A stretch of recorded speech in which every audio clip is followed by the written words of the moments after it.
ഓണക്കാലമാണ് വരാൻ പോകുന്നത്. നല്ല നാടൻ വ്യാജ വെളിച്ചെണ്ണകൾ മാർക്കറ്റിൽ ഇറങ്ങുമെന്ന് രഹസ്യ റിപ്പോർട്ടുണ്ട്.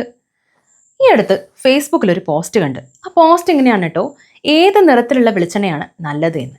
എൻ്റെ അമ്മോ, ആ പോസ്റ്റിൻ്റെ അടിയിലുള്ള റീച്ചും കമൻറ്റും കണ്ട് എൻ്റെ തല കറങ്ങിപ്പോയി. അപ്പോൾ നമ്മുടെ ഇന്നത്തെ വീഡിയോ വ്യാജ വെളിച്ചെണ്ണ എങ്ങനെ തിരിച്ചറിയാം എന്നതിനെക്കുറിച്ചാണ്. മലയാളിയുടെ തീന്മേശയിൽ ഒരു അവിഭാജ്യ ഘടകം തന്നെയാണ് വെളിച്ചെണ്ണ. ഇടക്കാലത്ത് വെളിച്ചെണ്ണയ്ക്കെതിരെ പ്രചാരണം നടക്കുകയും സൺഫ്ലവർ ഓയിൽ, പാം ഓയിൽ പോലുള്ള ഓയിലുകൾ വിപണിയിൽ സജീവമാവുകയും ചെയ്തിരുന്നെങ്കിലും നമ്മുടെ വെളിച്ചെണ്ണയുടെ തട്ട് താണ് തന്നെ ഇരിക്കും. കുറച്ച് നാളുകളായി നാളികേരത്തിന്റെ വില സ്വർണ്ണ വില പോലെ കുതിച്ചുയരുകയാണ്.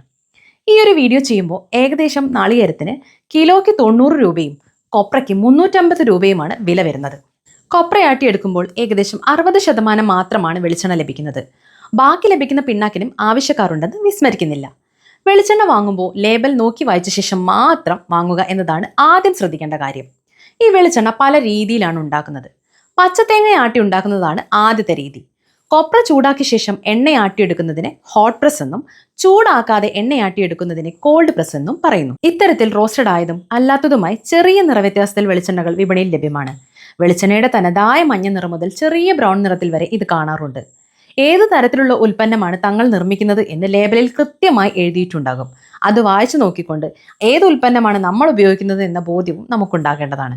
അതുപോലെ തന്നെ മറ്റൊരു ഉൽപ്പന്നമാണ് കോക്കനട്ട് ടെസ്റ്റ് ഓയിൽ. ഇത് വെളിച്ചെണ്ണയല്ലോ, വെളിച്ചെണ്ണ പോലെ മറ്റൊരു ഉൽപ്പന്നമാണ്. കോപ്രയുടെ പുറന്തോളിൽ നിന്നുമാണ് ഇത് ഉണ്ടാക്കുന്നത്. ഇത് ടെസ്റ്റ് ചെയ്ത വെളിച്ചെണ്ണയാണെന്ന് അജ്ഞത കൊണ്ടോ തെറ്റിദ്ധരിപ്പിക്കാനോ ചിലരൊക്കെ പറയാറുണ്ട്. പക്ഷെ അങ്ങനെയല്ലോ, ഇത് വേറെ തന്നെ ഒരു ഉൽപ്പന്നമാണ്. അപ്പോൾ വെളിച്ചെണ്ണയുടെ വിലയ്ക്ക് ടെസ്റ്റ് ഓയിൽ വാങ്ങുന്നത് നമ്മുടെ പോക്കറ്റിന് നഷ്ടമാണേ. അപ്പോൾ നമുക്ക് വെളിച്ചെണ്ണയിലേക്ക് വരാം. വെളിച്ചെണ്ണയ്ക്ക് വില കൂടി ഈ ഒരു സാഹചര്യത്തിൽ മായം കലർന്ന വെളിച്ചെണ്ണ വിപണിയിലേക്ക് എത്തിയേക്കാം. എന്താണ് വെളിച്ചെണ്ണയിലെ മായം? വെളിച്ചെണ്ണയേക്കാൾ വില കുറഞ്ഞ എണ്ണകൾ ചേർക്കുന്നതാണ് മായം. മിക്കവാറും പാം ഓയിലാണ് ഇത്തരത്തിൽ ഉപയോഗിക്കാറുള്ളത്. വെളിച്ചെണ്ണ എന്ന പേരിൽ പാരഫിൻ ഫാക്സും പെട്രോളിയം ഉൽപ്പന്നങ്ങളും വിപണിയിൽ ഇറങ്ങുന്നുണ്ട് എന്ന് തെറ്റായി പ്രചരിപ്പിക്കപ്പെടുന്നുണ്ട്.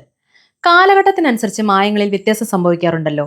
പണ്ടത്തെ പോലെ കല്ലുള്ള അരിയോ ചെറുപയറോ ഒന്നും ഇപ്പൊ നമുക്ക് വിപണിയിൽ ലഭ്യമല്ല. അതുപോലെ തന്നെ വെളിച്ചെണ്ണയിലെ മായങ്ങളിലെ ട്രെൻഡിലും വ്യത്യാസം സംഭവിച്ചിട്ടുണ്ട്.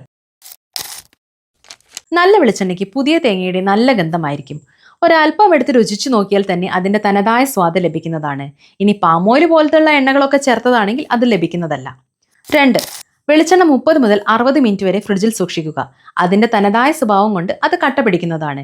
എല്ലായിടത്തും ഒരുപോലെ കട്ട പിടിക്കാതെ ഭാഗികമായി കട്ട പിടിക്കുകയാണെങ്കിൽ ഏതെങ്കിലും വില കുറഞ്ഞ എണ്ണകൾ ചേർത്തിട്ടുണ്ടെന്ന് മനസ്സിലാക്കാവുന്നതാണ്. പിന്നെ എല്ലാ എണ്ണകളുടെയും ഫ്രീസിംഗ് പോയിന്റ് ഒന്നല്ല കേട്ടോ. ഇതൊക്കെ പ്രാഥമികമായ പരിശോധനകൾ മാത്രമാണ്. ലാബ് പരിശോധനയിലൂടെ മാത്രമേ പരിപൂർണ ഗുണനിലവാരം ഉറപ്പുവരുത്താനാകൂ. അപ്പൊ എന്തെങ്കിലും സംശയം തോന്നുകയാണെങ്കിൽ വിവരം ഭക്ഷ്യസുരക്ഷാ വകുപ്പിനെ അറിയിക്കുക.